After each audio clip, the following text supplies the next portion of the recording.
포기하고 for기하자. 아직 희미하지만 그러나 새롭게 만들어가는 인류의 같이 살기의 방식을 만드는 데 참여할 인재가 되게 할 것인지, 그거는 우리 부모님들의 기도와 기다림과 기대와 기억에 달려있다는 그런 생각을 해봅니다. 나를 완전히 풍성한 삶을 살아내게 해서 이 삶을 통해서 새로움을 이 땅에 가져오고 하나님께 영광 돌리는 일, 이거를 포기하지 않는 것, 이것이 인간이 진정으로 인간된 사명이다. 이런 이야기를 우리에게 알려준 거죠.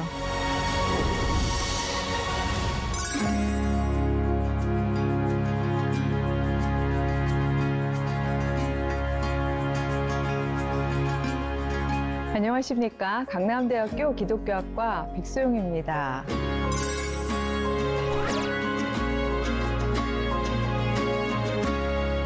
어떻게 교육할 것인가? 이게 관건인 거죠. 제가 한 아이의 엄마이기도 하고요. 그리고 저는 이제 학교 엄마라고 제가 저를 그렇게 불러라라고 학생들한테 얘기를 하는 편인데 20년 정도 우리 아이들하고 대학생들하고 또 긴밀하게 관계하기도 하고 이러면서, 그리고 또 한편으로는 교육자로서 또 사회학자로서 사회 변동을 보기도 하고 이러면서 3세대적인 교육을 어떤 방식으로 그치고 우리가 4세대적인 교육으로 전환할 것인가, 이걸 놓고서 고민을 하다가 아예 구호를 하나 만들어 버렸어요. 이 구호가 있으면 그래도 이렇게 훨씬 기억하시기가 좋을 것 같아서 이렇게 한번 만들어 봤습니다.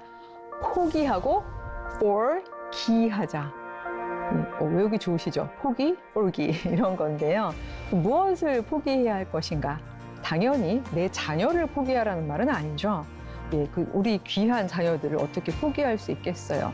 다만 여기서 포기해야 한다는 것은 3세대적인 부모님, 즉 관리하시고 계속해서 매니지하고 내 아이의 전공이나 진로 선택이나 인생 자체를 내가 다 계획해가지고 조정하려는 바로 그런 태도, 마음, 실천, 이런 것들을 포기하셔야 한다는 것을 의미합니다. 이거를 포기하는 것과 함께 병행하셔야 하는 것은 포기만 해놓고 너 이제 관리하는 거 포기했어 하고 그냥 두는 것이 아니라 함께 병행해서 내 자녀에게 권위를 부여하셔야 됩니다. 권위, 영어로 authority라고 하죠. 이 authority의 어원이 되는 말이 아우게레라는 라틴어인데요. 이 아우게레라는 뜻은 어떤 의미를 담고 있냐 하면요. 성장하는 데 동력이 되는 힘이라는 의미를 가지고 있습니다. 즉, 어떤 사회의 구성원이 새로 태어난 구성원이 성장해 나가는데 동력이 되는 힘, 그것이 권위라는 것이죠. 전통사회에서는 그 권위를 어른이 가지고 있는 것이 맞았습니다. 그래서 우리는 윤리적으로 늘 어른 말씀을 들어야 한다. 어른을 공경해야 한다. 속담에도 있죠. 어른 말씀을 들으면 자다가도 떡이 생긴다. 이런 속담이 있을 정도로 어른들에게 권위를 부여하는 방식으로 우리는 살아왔습니다. 그런데 거기에는요, 그게 원래 그런 거야 라고 해서 그런 것이 아니라 바로 이 권위라는 부분을 어른들이 가질 수 있었던 까닭은 바로 이 어른들이 그 사회 안에서 어떻게 살아가야 하는지의 방법을 알고 있었기 때문입니다. 방법을 아는 사람들은 성장하는데 동력을 제공할 수 있거든요. 그렇기 때문에 대부분의 어른들이 어린이들을 향해서 권위를 가질 수 있었던 거죠. 하지만 우리가 지금 살아가는 세상은요, 아주 솔직하게 말씀을 드리자면 우리 어른들조차도 앞으로 어떤 세상이 펼쳐질지 알지 못하고요. 예측하기 힘들고요. 따라서 방법을 알려줄 수가 없습니다. 여러 가지 면에서 우리 자녀들에게 권위를 부여해야 할 그런 시점이라는 거죠.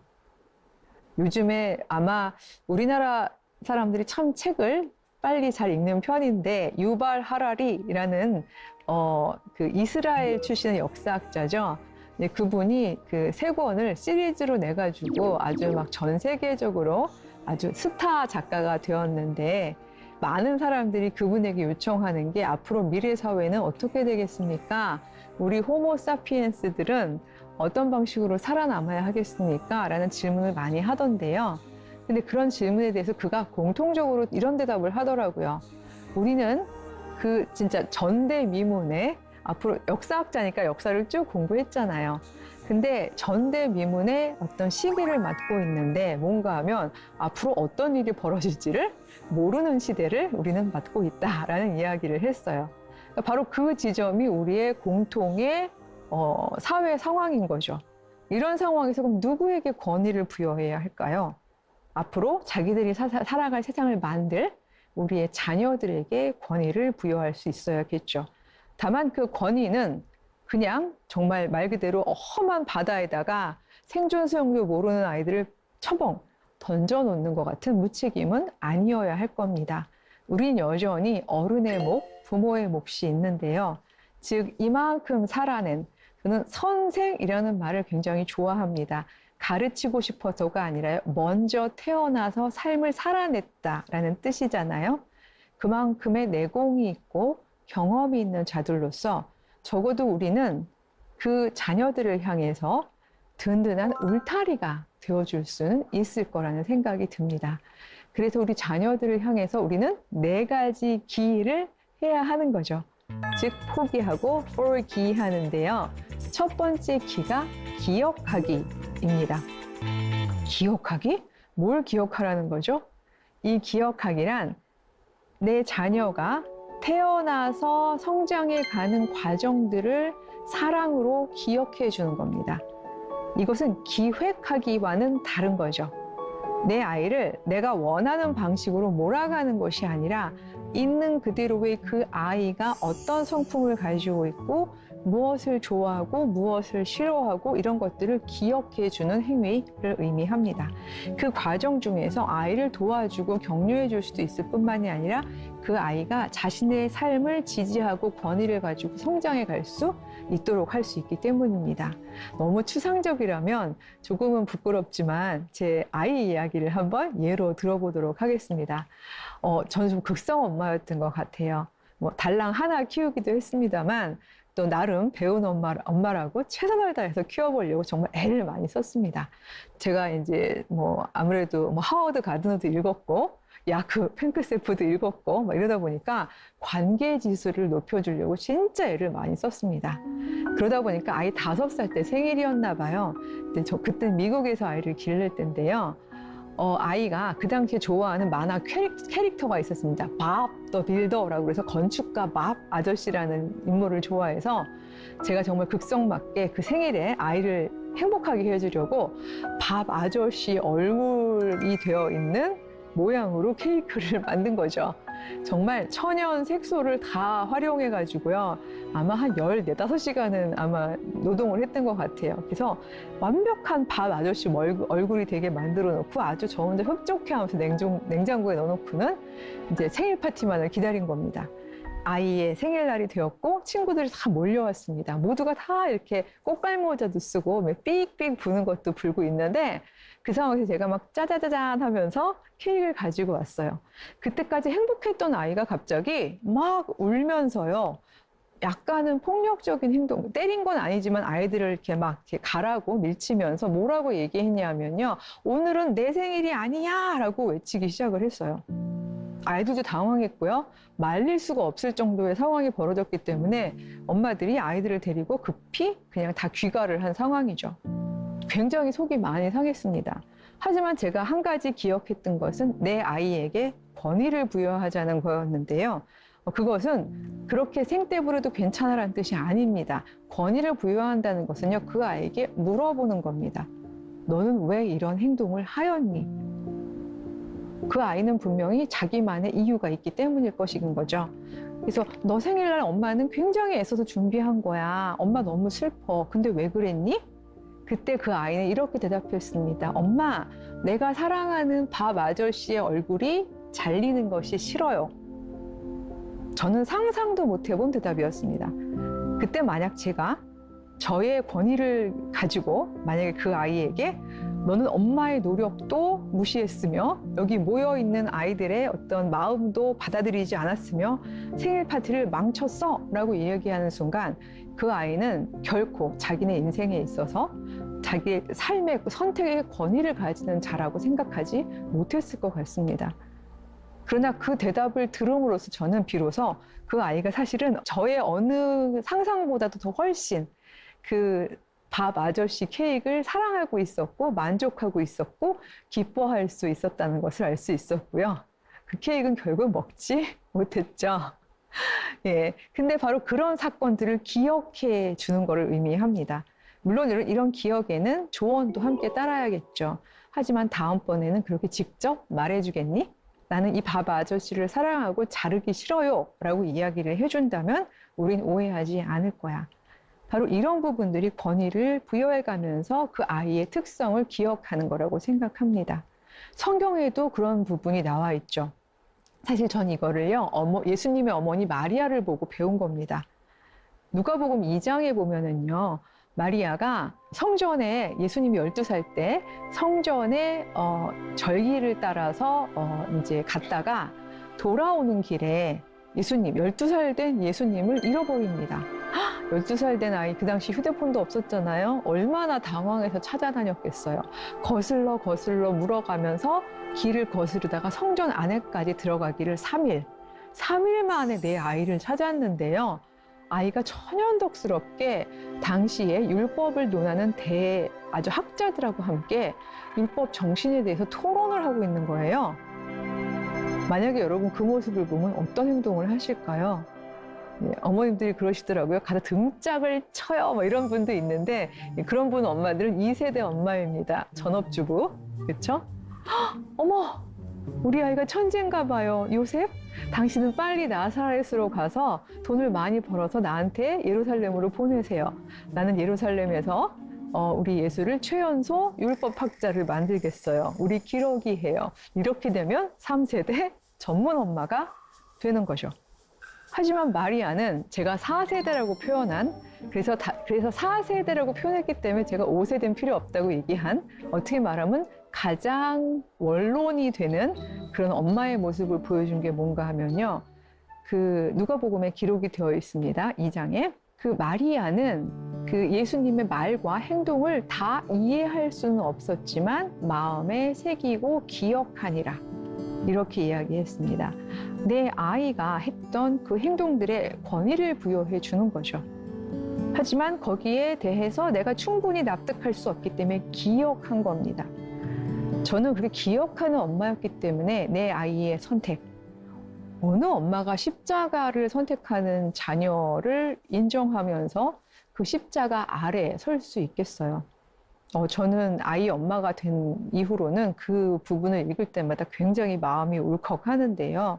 바로 그 자리에 설 수 있었던 그 엄마는 강심장이어서도 아니고, 아니면 인간의 감정을 모두 놓고 막 엄청 고매한, 거의 막 신성에 가까운 그런 영적 인간이어서도 아니고, 내 아이 예수가 어려서부터 자라오는 순간순간마다 그의 말과 행동과 선택을 마음에 담고 새기고 기억했던 그런 엄마였기 때문에 그 선택을 받아들이고 지지할 수 있었을 거라고 생각을 합니다. 그러니까 바로 그런 방식으로 우리는 자녀들 옆에서 기억해 줄 수 있습니다. 두 번째 기는요, 기대하기입니다. 이거 조심하셔야 됩니다. 3세대적으로 기대하면은요, 이건 또다시 억압이 될 수 있습니다. 너 말이야, 그때 율법학자들하고 12살 때 맞짱을 떴는데 밀리지 않더라. 그 율법학자 시험을 봐보면 어떻겠니? 정말 엄마는 너무 기대가 돼. 이런 방식의 기대를 의미하는 게 아닙니다.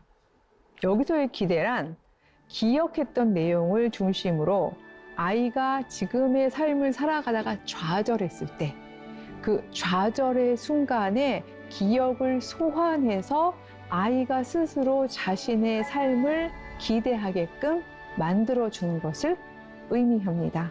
너는 정말 특별한 새로운 걸 만들어낼 거야. 나는 정말 상상도 못했어. 네가 오늘은 내 생일이 아니에요 라고 얘기했을 때 그게 그 밥 아저씨의 얼굴이 칼로 난도질 당하는 게 싫어서 그랬을 거라고는 정말 상상을 못했거든. 너의 그 놀라운 감수성이 어떤 새로움을 가져올지 엄마는 정말 기대가 돼. 만약 네가 세상에서 조금 다친다면, 조금 상한다면, 실망하고 좌절한다면 그건 너의 그 예쁜 마음을 사람들이 미처 보지 못해서 그런 거야. 엄마는 그 마음들이 새로움을 가져올 거라고 생각해. 바로 이런 기대를 의미하는 거죠. 바로 이런 기대는 자녀들에게 자신감을 불러 넣어줍니다. 한 사람만 나를 향해서 기대해 주어도요, 아이들은 포기하지 않는다고 합니다. 바로 그렇게 내가 가진 특별함으로 이 세상에 적어도 내가 살아낸 만큼의 새로움을 이 땅에 도래하게 하겠어. 그런 마음을 갖게 하는 거죠. 바로 이 새로움을 가져올 수 있는 게 호모 사피엔스, 인간의 능력이지 않습니까?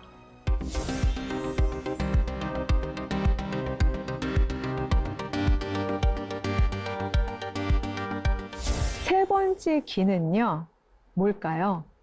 제일 우리가 못하는 건데요. 기다리기입니다. 못 기다리시죠? 대부분. 기대하기까지는 어떻게 했는데요. 대부분 어디가 한계점인가 하면요. 대입 부분, 혹은 졸업하고 입사 부분, 예, 혹은 이제 굉장히 나이가 많이 먹어가는데 만약 아직 결혼을 하지 않았다면 예, 결혼 직전 부분, 이런 방식으로 이 제도가 만들어 놓은 일종의 터닝 포인트들이 있죠. 그 지점에 오면은요, 대부분 부모님들이 기다리시는 걸 힘들어 하십니다. 1, 2년 정도는 기다리시는 분들이 있으시기도 해요. 그래, 뭐 재수는 필수지, 뭐 내지는 뭐 삼수도 네가 원하면 해보렴, 뭐 아니면 대학 다니느라고 고생이 많았다, 1, 2년은 좀 쉬어보렴, 이렇게까지 정도를 하시는 분들은 있지만요, 그 기간이 길어지면 부모님도 슬슬 짜증을 내십니다. 현실적인 이유일 수도 있습니다. 언제까지 경제적으로 계속 내 아이를 뒷받침해 주겠어요? 이 부분도 어렵고 하니까 이제 많은 경우에 이제 부모님들의 경우에 빨리 네 갈 길을 가란 말이야, 아니면 뭔가를 성과물을 내란 말이야 라고 이야기를 저희가 많이 합니다만, 아마 대부분 아시겠지만 요즘에 2030 세대는 사회 구조적으로도 빠르게 성과물을 내기가 되게 어려운 삶의 배치에 있습니다. 더더군다나 문명적 전환기에 아직 충분히 익숙하지 않은 방식의 자신의 창조성을 하나의 성과물로 내놓으려면요, 그야말로 시행착오라는 것들을 굉장히 많이 겪을 수밖에 없습니다. 어떤 시행착오는요, 당장 눈에 보이는 결과물을 가져올 수도 있지만, 어떤 시행착오는 사실은 너무 슬프게도 내가 죽기 전까지 결과물을 못 볼 수도 있습니다. 우리가 너무나도 감동하고 행복해하는 인류의 아주 아름다운 예술 작품들도요, 우리가 역사를 통해서 배워보면 그가 그림을 그리거나 혹은 글을 썼던 당시에는 동시대 사람들이 이해해주지 못했던 것들도 있었거든요. 근데 그런 것들이 소위 그쳐지지 않았기 때문에 인간은, 후대의 인간들은 그걸 통해서 행복을 느끼고 감사하게 되는 거거든요. 저희는 좀 긴 호흡으로 기다렸으면 좋겠다는 생각이 듭니다. 모세도 120살 사는 동안 앞에 80년은요, 뭐 그렇게 큰 성과를 거두지 못했습니다. 예, 오히려 80세 이후의 삶이 이스라엘에게도 또 우리에게도 예, 큰 공헌이 되는 그런 유의미한 삶을 살았던 거죠. 120살 되는 삶을 놓고 적용하자고요? 그럴 수 있습니다. 우리의 자녀들은요, 이미 평균 수명을 110살 혹은 그거보다 더 되는 그 생애 주기를 가질 수 있다라고 기대되는 그런 시절을 살고 있거든요. 근데 아이러니인 거죠. 이렇게 인간의 평균 수명은 굉장히 늘어났는데 오히려 아이들을 향해서 뭔가 성과물을 내놓으라는 시기는 점점 당겨지고 있다는 거죠. 저는 자기소개서를 쓰면서 끊임없이 자기를 입증해야 하는 아이들을 볼 때마다 너무 마음이 아파요. 어떻게 6개월 단위로 자기를 입증하고 1년 단위로 자기를 입증할 수 있겠습니까? 모든 식물도 성장 속도가 다르고 열매 맺는 시기가 다른데 인간을 이렇게 획일적으로 산업사회의 구조에 맞춰서 이런 방식으로 똑같이 자라라고 말하는 것, 이것은 내 자녀에 대한 폭력일 뿐만이 아니라 하나님이 지어놓으신 다양한 이 인간의 개성을 무시하는 그런 행동이라고 생각을 합니다. 네 번째는 뭘까요? 기도하기입니다. 예, 우리 기억하고 기대하고 기다리고 기도하자는 뜻인데요. 기도, 그럼요. 기도해야죠. 매 순간 우리는 기도해야 합니다. 더군다나 내 아이의 선택이 이 제도 안에서 쉽게 받아들여지지 않는 선택이라면 우리는 더 무릎을 꿇어야 할 겁니다. 왜냐하면 이 아이는 이 확고한 금과 선 안에서 자기를 주장해 나가면서 끊임없이 제도적인 좌절을 겪을 수밖에 없기 때문입니다. 제가 저의 주장은 결코 낭만적이지 않다라는 말씀을 드렸던 이유가 이렇게 하다 보면 언젠간 될 거예요 라는 핑크빛 약속을 드릴 수가 없습니다. 언제나 이런 변환기에는요, 문명적 전환기에는요, 커다란 두 행동이 치열하게 부딪힙니다. 이전 제도의 끝을 잡고 마지막까지 그 제도적인 어떤 성취를 하려는 일부의 사람들과 그 다음에 무언가 아직 잡히진 않지만 새로운 걸 만들어 보려고 막 새로운 시도를 하는 사람들 사이에서 치열한 부딪힘이 있는 게 바로 문명의 전환기입니다.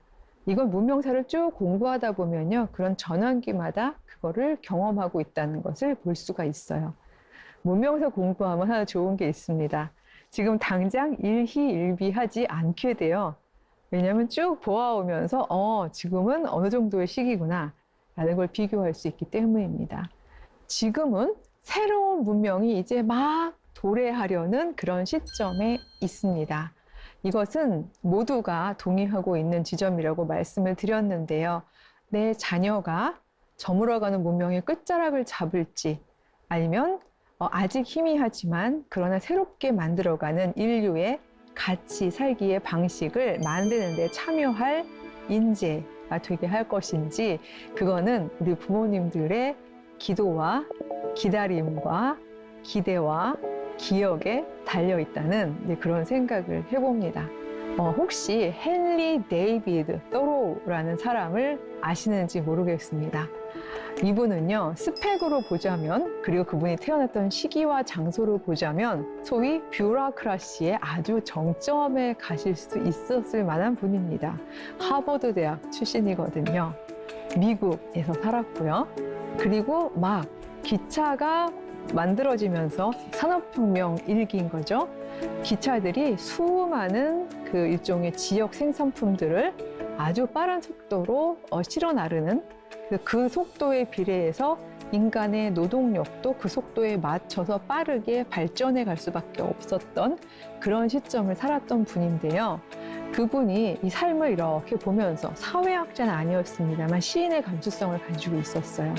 예민함으로 포착하면서 이런 이야기를 했어요. 원칙 없는 삶이라는 글인데요. 이 내용이 너무 좋아서 제가 한 구절만 읽어드리려고 합니다. 대부분의 사람들이 그러하듯이 만약 내가 나의 오전과 오후를 모두 사회에 팔아야 한다면 내가 살아갈 만한 가치를 느끼게 할 어떤 것도 나에게 남아있지 않게 되리라 나는 확신한다. 나는 그렇게 한 사발 죽을 위해 생득권을 팔지는 않을 것이다.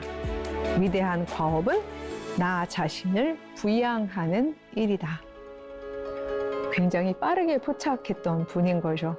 모두가 나를 잃을 만큼 달려가는 그 시점에서 진짜 위대한 과업은 생득권, 내가 태어나면서부터 하나님이 나에게 주신 이 권리, 자기를 부양하는 일, 나를 완전히 풍성한 삶을 살아내게 해서 이 삶을 통해서 새로움을 이 땅에 가져오고 하나님께 영광 돌리는 일, 이거를 포기하지 않는 것, 이것이 인간이 진정으로 인간된 사명이다 이런 이야기를 우리에게 알려준 거죠.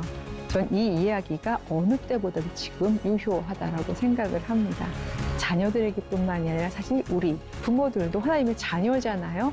이건 우리에게도 해당이 되는 말씀이라고 생각합니다.